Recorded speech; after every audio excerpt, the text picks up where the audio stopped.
गोष्टी. काय होतं पंढरपूर शहर, सगळे रस्ते मातीचे होते. गावागावात चौकात चौकात कचऱ्याच्या कुंड्या होत्या. त्याच्यावरती डुकरं कुत्री गाढवं असायची. ते सगळं बंद करायचा निर्णय आपण केला. घनकचरा व्यवस्थापन. आज तुम्हाला कचरा कुंडी हुडकावी लागते कुठं आहे म्हणून. हे झालं का नाही या शहरामध्ये? तुम्ही उपनगरात जाऊन बघा, सगळ्या रस्त्याच्या कामाची योजना सुरू आहे आणि 100% कधीच कुठलं काम पूर्ण होत नाही. दिल्लीमध्ये सगळी कामं पूर्ण आहेत का? मुंबईत सगळी कामं पूर्ण आहेत का? पुण्यात सगळी कामं पूर्ण आहेत का? तिथेही काही कामं राहिलेली असतात. कारण 1990 सालामध्ये या शहराची लोकसंख्या होती 25, 26, 27 हजार. मतदान होतं 17,000. आज 30 वर्षानंतर या शहराचं मतदान झालंय 95,000. 5 पट लोकसंख्या वाढली आहे. 25,000ची लोकसंख्या 1.25 ते 1.5 लाखाच्या घरात गेली आहे. वाखरीच्या शिवपर्यंत गाव गेले. गाव वाढतंय, रस्ते वाढतायत, लोकांच्या अपेक्षा वाढतायत आणि सगळं पूर्ण करण्याचं नियोजन आम्ही करतो. या शहराची पाण्याची योजना 1975 साली स्वर्गीय औदुंबर पाटील आमदार होते त्या काळात झाली. त्यानंतर त्या योजनेकडे कोणी बघितलं नाही. आता मी जवळजवळ 100 कोटी रुपये आणले आणि पुढच्या 25-30 वर्षामध्ये 2060 सालामध्ये या शहराची लोकसंख्या 3 लाखापर्यंत होईल. म्हणजे येणारे वारकरी 1 लाख आणि शहराची लोकसंख्या 2 लाख ही गृहीत धरून पुढच्या 30 वर्षाचं नियोजन चालू आहे. तुम्ही कोणीही जाऊन नदीच्या ठिकाणी बघू शकता. 198 कोटी रुपयाची योजना पाण्याची चालू आहे का? कासेगावचा भाग, गुरुदेव नगर, शिवरत्न नगर, इथनं अगदी शेवटचं बागवान गल्ली मोहल्ल्यापर्यंत, रुक्मिणी नगरापर्यंत, MSCB पर्यंत, दावले माळा, देवकते माळा, इकडं खाली सगळा राऊत माळा, जो जो पंढरपूरचा कासेगावच्या बॉर्डरचा भाग आहे, गोपाळपूरच्या बॉर्डरचा भाग आहे, तिथं ड्रेनेज नाही. त्याकरता 106 किलोमीटरचं ड्रेनेजचं काम सुरू झालेलं आहे. जमाई तळ्यामध्ये टाकळीतलं घाण पाणी येतं, ते घाण पाणी उचलून गोपाळपूरला न्यायचं, त्याचं काम सुरू झालेलं आहे. मग अशी वाळुजकर साहेबांनी सांगितलं की ही बदबदी किती वर्ष उघडी होती, पैसे मिळत नव्हते. DPDCतनं स्वतः मी पैसे दिले 70-80 लाख रुपये. वामन तात्या रोज म्हणायचा इथं बसले की दात चावतेत, शंकरराव तुम्ही सगळे यायचा. ही सगळी बदबदी बंद केली. नुसती बंद केली नाही तर या ठिकाणी छोटे छोटे गाळे काढून गोरगरीब माणसाच्या कार्यकर्त्याच्या हाताला काम देण्याचं काम त्या ठिकाणी झालं. हे सगळं आम्ही 40 वर्षात केलं. पण माझी तुम्हाला विनंती आहे, हा जाहीरनामा मी इथं घेऊन आलो, काय केलं, काय करणार होतो, तसं पुढच्या वेळेस सुद्धा काय करायचंय ह्याचाही जाहीरनामा मी इथं आणलेला. 2025च्या निवडणुकीला मत मागायला आलो. मला या शहरामध्ये पुढच्या 25 वर्षाचं विजन ठेवून काम करायचं. त्याकरता काय करावं लागेल हा पण वचननामा मी या ठिकाणी दिला. सांगा तुम्ही दिलाय का वचननामा? कधी दिलाय? 2009 पासून तुमच्या घरात आमदारकी होती, मी आमदार नव्हतो, तरी मी वचनं लोकांना दिली. वचनं देऊन ती कामं पूर्ण करण्याचं काम केलं. तुमच्या घरात आमदारकी होती. एक विकासाचं काम त्यांनी सांगावं या शहरासाठी केलंय म्हणून. पाण्याचं, ड्रेनेजचं, कशाचंही जाहीर सांगितलंय मी, आजही सांगतो. जर त्यांनी काम दाखवलं तर मी उद्याच्याला माझ्या अध्यक्षाला पाठिंबा द्यायला हवीन त्याला. पण या गावाचं दुर्दैव आहे की लबाड थोबाड बोलायचं, शंकर म्हणला तसं जाती जातीचं विष पेरायचं आणि स्वतःच्या राजकारणाच्या तुंबड्या भरायचं काम या सगळ्या राजकारणी लोकांनी या ठिकाणी केलेलं आहे. मी आज राजकारण करत नाही. गेली 100 वर्षापासून माझ्या घरात राजकारण. कधी मी कुठल्या पदाची अपेक्षा केली नाही. मी कारखानदारी काढली. मग सांगितलं कोणीतरी की मोठ्या मालकांचे सगळे सहकारी, भास्करप्पा असतील, दिनकर भाऊ असतील, रामभाऊ बागल असतील, आप्पासाहेब जाधव असतील, दिलीप चव्हाण असतील, कोण लोक आहेत ते, या सगळ्याला चेअरमन केलं. आणि तुम्ही कारखाना निघाला की मीच चेअरमन, मी झालो की माझा पोरगा चेअरमन. जिल्हा परिषदेला सगळ्या लोकांना आपण या ठिकाणी उमेदवारी देतो, निवडून आणतो. नगरपालिकेमध्ये किती लोकांना नगराध्यक्ष या ठिकाणी झाले. मोठ्या मालकांनी प्रत्येकाला आशीर्वाद देण्याचं काम केलं. मग नानासाहेब डोंबे असतील, नारायणराव धोत्रे असतील, लक्ष्मीनारायण भट्टड असतील, बाबा देवडीकर असतील, बाबा आदटराव असतील, दगडू गोडके असतील, दगडू धोत्रे असतील, वामन तात्या असतील, पांडुरंग घंटी असेल, सतीश मुळे असतील, विलासराव साळुंके असतील आणि साधनाताई भोसले असतील. कोण आहे यात परिचार? कोण आहे माझ्या जातीपातीचा? इब्राहिमभाई सारखा एक मुस्लिम बांधव त्यांच्या मंडळीला मंदिर परिसरात निवडून आणण्याचं काम त्यावेळेस वाना उत्पादन आणि मोठ्या मालकांनी केलं. आम्ही सांगितलं कसं मत मिळत नाही मुस्लिम समाजाला, हिंदूचं बघूया, आणि सगळ्यात जास्त मताने इब्राहिमभाई निवडून आले.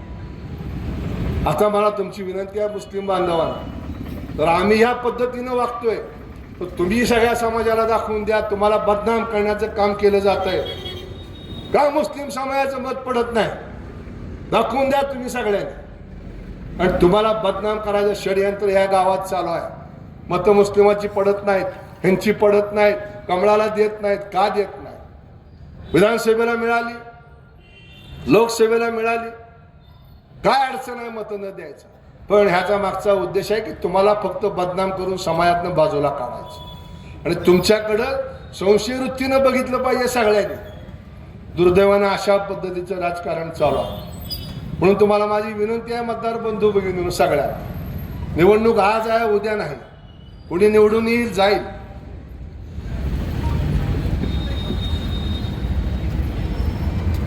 निवडणुका येत राहतील. अध्यक्ष कोण आहे, उपाध्यक्ष कोण आहे, नगरसेवक कोण आहे ही भाग नाही. तुमच्या माझ्या विकासाचा मार्ग कुठल्या रस्त्यानं जातो तो रस्ता महत्वाचा. नगरपालिका आपल्या हातात काही नाही आहे. नुसत्या स्वतःच्या उत्पन्नावरती नगरपालिका एक पाटीभर माती सुद्धा तुमच्या दारासमोर टाकू शकणार नाही. पण शासन मागं पाहिजे आणि शासन मागं आहे. म्हणून आपण आज एवढ्या ताटपणाने मी तुम्हाला या सगळ्या योजना सांगतोय. भविष्याचं एक चांगलं स्वप्न आम्ही बघतोय. देवाभाऊंच्या डोक्यामध्ये हा पंढरपूरचा चेहरा मोहरा बदलायचा आहे, पण इथल्या रोजगाराला रोजगार देण्याचं काम मला करायचं. पण इथं IT उद्योग येऊ शकत नाही, इथं कुठला स्टीलचा उद्योग येऊ शकत नाही. मग इथला उद्योग काय? तर इथला उद्योग आहे पर्यटन. आणि मग पांडुरंगासाठी येणारा वारकरी इथं 1 कोटी येतो, तो 5 कोटीवर गेला पाहिजे. पण नुसतं भाषणं करून वारकरी इथं येणार नाही. त्याला हायवे दिले पाहिजेत. त्याला हायवे म्हणजे पंढरपूर शहराला हायवेनं जोडायचं काम झालं. त्याला रेल्वे दिल्या पाहिजेत. रेल्वे ब्रॉडगेज झालं. नागपूरपासून कोल्हापूरपर्यंत रेल्वे सुरू झाली. आता पंढरपूरपासून लोणंद, फलटण, पुणे, मुंबई ही रेल्वे पुढच्या 2 वर्षात आपल्याला चालू करायची आहे. आणि त्यानंतर पंढरपूर ते विजापूर हा सुद्धा रेल्वे मार्ग पुढच्या भविष्य काळामध्ये आपल्याला जोडायचा आहे, जेणेकरून देशातल्या 4ही कोपऱ्यामधून लोक पंढरपूरला आले पाहिजे. सोलापूरचं विमानतळ चालू होत झालंय, त्याच्यात स्लॉट वाढवायचं काम सुरू आहे. आणि मग नुसतं पंढरपूर नाही, मग कोल्हापूर, पंढरपूर, शिर्डी, नाशिक आणि तुळजापूर ही 5ही तीर्थक्षेत्र या देशाच्या नाही तर जगाच्या नकाशावर घेऊन जायचं मोदीजींचं स्वप्न आहे. उद्देश काय? देवाचा उद्देश आहेच, देवधर्म ठीक आहे सगळं. आणि त्यांनी करताना अशी 60 तीर्थक्षेत्र निवडली देशातली. त्यात हिंदूची आहेत, मुस्लिमाची आहेत, शिखांची आहेत, बौद्धाची आहेत, जैन आहेत, सगळ्या धर्माची आहेत. आणि ह्यातनं एक मोठा रोजगार या ठिकाणी आपल्याला निर्माण करायचा. 4 कोटी 5 कोटी लोक आले, इथं राहिले. प्रत्येकानं जर 1000 रुपये खर्च करायचं ठरवलं तर 5000 कोटी रुपये या गावामध्ये येतील. पण ते कधी येतील? ते यात्रेकरू इथं आले तर. मग हे 5000 कोटी रुपये जर आले तर कोणाच्या खिशात जाणार आहे? इथं फुलं विकणाऱ्या माळ्याच्या खिशात जाणार आहेत, फळं विकणाऱ्या मुस्लिमाच्या खिशात जाणार आहेत, बूट पॉलिश करणारा असेल त्याच्या खिशात जाणार आहेत, टांगेवाल्याच्या खिशात जाणार आहेत, रिक्षावाल्याच्या खिशात जाणार आहेत, पान टपरीवाल्याच्या खिशात जाणार आहेत, हॉटेलवाल्याच्या खिशात जाणार आहेत. हे काय पैसे कुठे टाटा भरल्याच्या खिशात जाणार नाहीत. मग ह्या गोरगरिबाच्या खिशात जर 2 पैसे आले तर त्यांची मुलं चांगलं शिक्षण घेतील, त्यांनी चांगली घरं बांधतील, चांगलं जीवन जगतील, चांगला संस्कार मुलावरती होईल. ते होणं गरजेचं आहे का नाही गरजेचं आहे? शेवटी सगळं येतंय, पण 2 वेळच्या जेव्हा पोटाची खळगी भरायची असती ना त्यावेळेस काही तुमच्या पुढे नसतं, राजकारण नाही, काय नाही, काय नाही. सगळ्यात वाईट काय तर गरिबी आहे. आणि त्या गरिबी हटवायची असेल तर अर्थकारण मजबूत झालं पाहिजे, लोकांच्या खिशामध्ये 4 पैसे आले पाहिजे, ते यायचे असतील तर रोजगार झाला पाहिजे. आणि त्या रोजगाराकरता आपल्याला एवढा समोर विठ्ठल उभा आहे. मग त्याकरता काय केलं पाहिजे तर येणाऱ्या यात्रेकरूला चांगले रस्ते, चांगलं पार्किंग, चांगलं पाणी, इथं फिरण्याकरता चांगली साधनं, राहण्याकरता चांगल्या धर्मशाळा, चांगली हॉटेल हे दिलं पाहिजे का नाही दिलं पाहिजे. म्हणजे कशात न होणार. नगरपालिका करू शकत नाही, फक्त करू शकते शासन. आणि सुदैवानं पुढची 4 वर्ष ही दोन्ही सरकारं दिल्ली आणि मुंबईची राहणार आहे.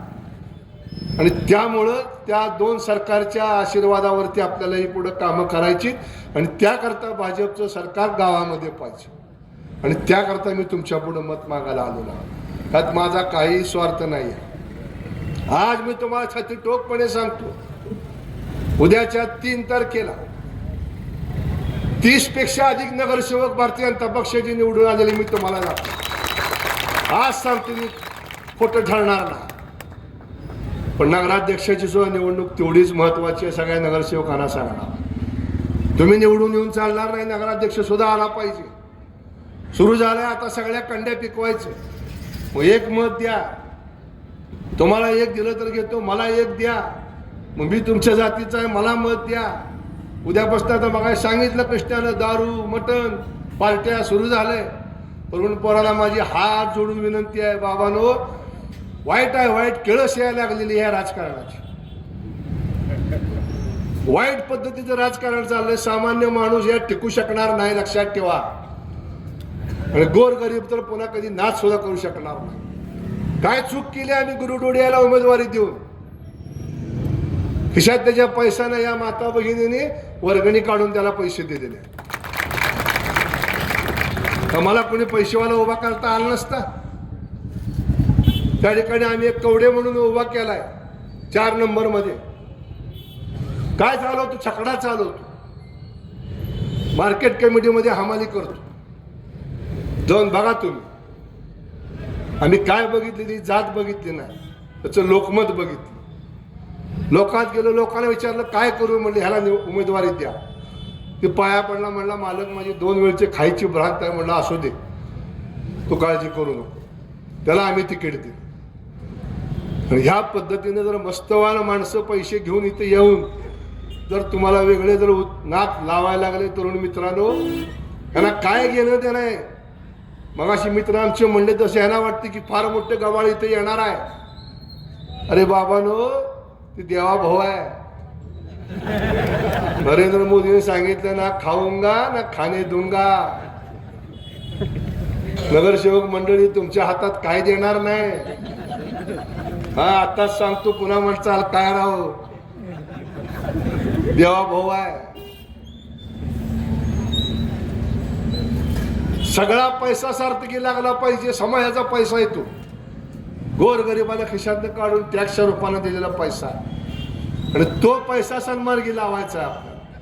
त्यातनं डेव्हलपमेंट करायची, त्यातनं लोकांना रोजगार द्यायचा, त्यातनं लोकांना त्यांची आर्थिक परिस्थिती मजबूत करायची, घरं द्यायचे, चांगलं पाणी द्यायचंय.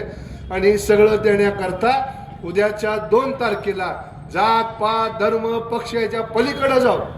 हे गाव माझं आहे.